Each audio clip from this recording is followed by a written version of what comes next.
good morning mga kabakyard. Nandito naman tayo ngayon sa ating communal garden. Ayan. Dahil kahapon inabutan kami ng ulan, tamang radish lang ang aming naitanim. Ngayon ay tatanim namin ang pichay. Ako lang pala.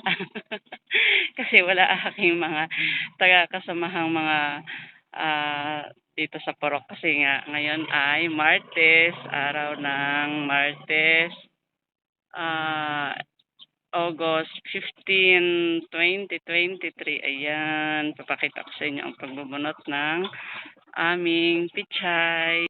Kailangan na nating magpili-pili sa ating mga similyang pichay. Ayan, unahin nating bunutin ang mga malalaki lang syempre para itong una nating tanim. Ayan, kasi alam nyo, ang purpose nito is para merong direct seeding na pichay. Ayan, kaya pinipili ko lang itong mga malalaki na. At ito ganito ang ginagawa ko. Tulad nito, ayan, ganyan na lang siya. Ititira ko yan. Iko-compare ko ang direct seeding at ang gantong naka-similya. Siya. Ayun, i-replant natin.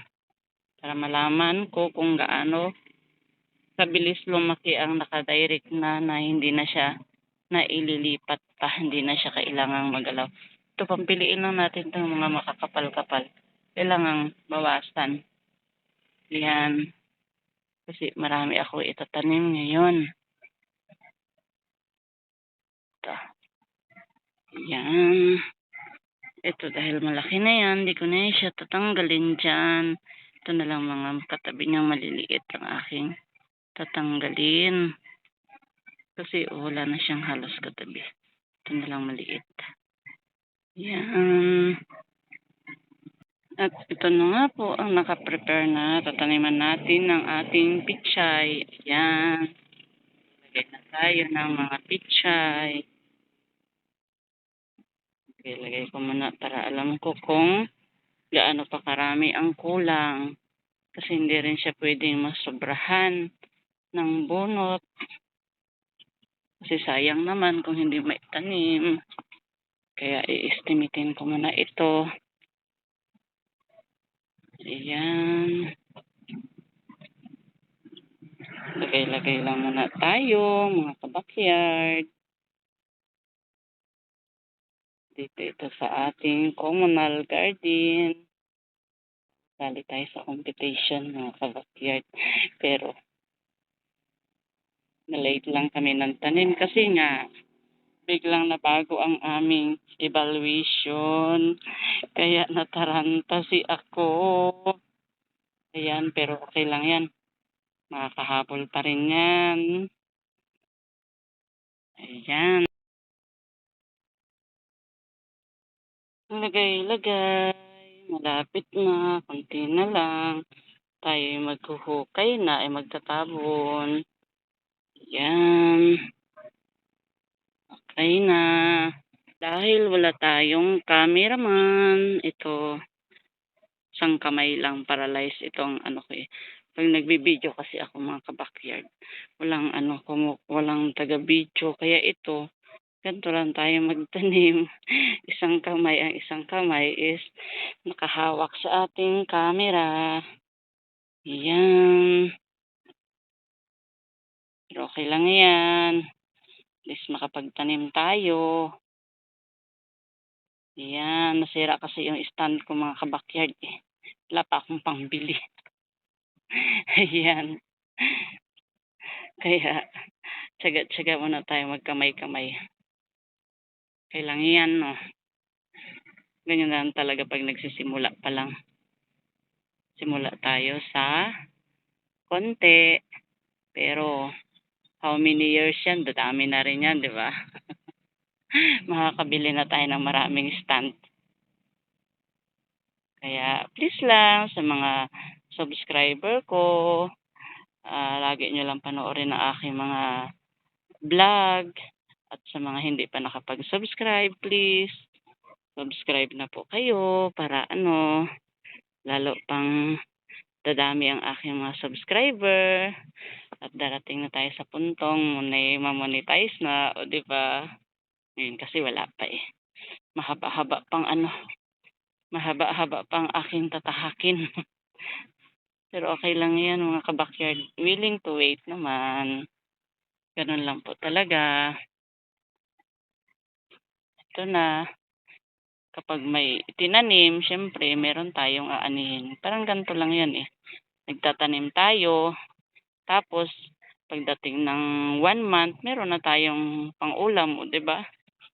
Hindi lang pang-ulam, pang-ano na din, pangbenta na din ito kasi, oh, sobrang dami na nito, hindi na kakayanin. Kahit hihingi pa ang ano, buong barangay meron pa ring matitira. Kasi itong mga buto na 'tong mga ka-backyard is galing sa ating barangay poblasyon, 'yan. Bigay ito ng ating, kagawad at kapitan. Kaya siyempre ibinigay sa atin kailangan din natin 'pag ano na lumaki na, kailangan din natin silang bigyan. Give and take lang tayo, 'di ba? Gano'n lang talaga ang buhay. Kaya wait lang, nakikita niyo naman 'to lagi ko 'tong i-a-update sa inyo. 'Pag may pupunta dito siyempre bibigyan ko. Malapit na tayong matapos magtanim. Ang nag-iisang kamay, o 'di ba? Makaka-survive din 'yan. Gano'n talaga 'yan. Nakakapagtanim nga yung mga walang daliri, eh, tayo pa kaya na kumpleto, 'di ba? Gano'n talaga ang ating life. Kailangan nating magtiyaga-tiyaga. 'Yan, konting-konti na lang matatapos na. Bilis-bilis lang talaga kasi naka-ready na ito. Kahapon pa 'to naka-ready mga ka-backyard, eh. Kaya lang ang problema is umulan ng malakas, so ngayong umaga ako nagtatanim. Okey lang 'yan, hindi naman masyadong mainit ngayon kaya I'm sure hindi na 'to malalanta. Pero okey lang din kung malanta kasi pagka hapon, gabi na makaka-recover na naman sila. Gano'n lang kadaling mabuhay ang ating pichay. Ayan, tapos na. Papakita ko sa inyo kung gaano karami ang aking natanim. Ayan, 3 linya lang ito, 'yan. Oh, 'di ba? Next week sigurado mabubuhay na ito. 'Yan. Tapos ito ang ating radish kahapon. 'Yan ang plot ng radish. 'Yan, oh, magkatabi yan sila kahapon na ano, ginawa. 'Yan. Ating mga sitaw, kaunting update sa ating communal garden. Ipapakita ko lang sa inyo. Yan.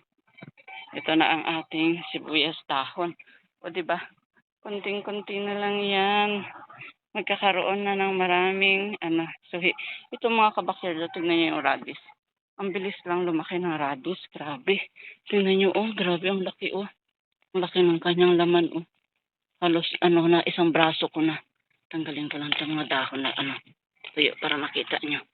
Ayan, oh, tignan niyo, oo. O, 'di ba, oh, ang laki-laki ng kanyang laman, oh. Tignan niyo aking kamay, oo, grabe, oh. Malaki talaga, super. Super talaga. Tanggalin natin yung mga ano. Kasi dapat sana pwede na itong harvestin. Ang problema mga ka-backyard is next week pa ang final evaluation. Hindi natin kailangang bawasan ang ating mga tanim. Kaya antay na lang tayo ng ano, 1 week. Yan. Kunting-kunting kimbot na lang din. Matatapos na ang aming evaluation. Yan. Tanggalin ko lang ito mga ano, dahon-dahon na tuyo. Para ano, patuloy pa din siyang magtatalbos. Ganun lang talaga ang ano, sekreto nito mga ka-backyard. Yan. Itong video na to, i-upload ko to pag ano na lang. Pagkatapos na ng final evaluation, o diba? Para ano, merong ebidensya.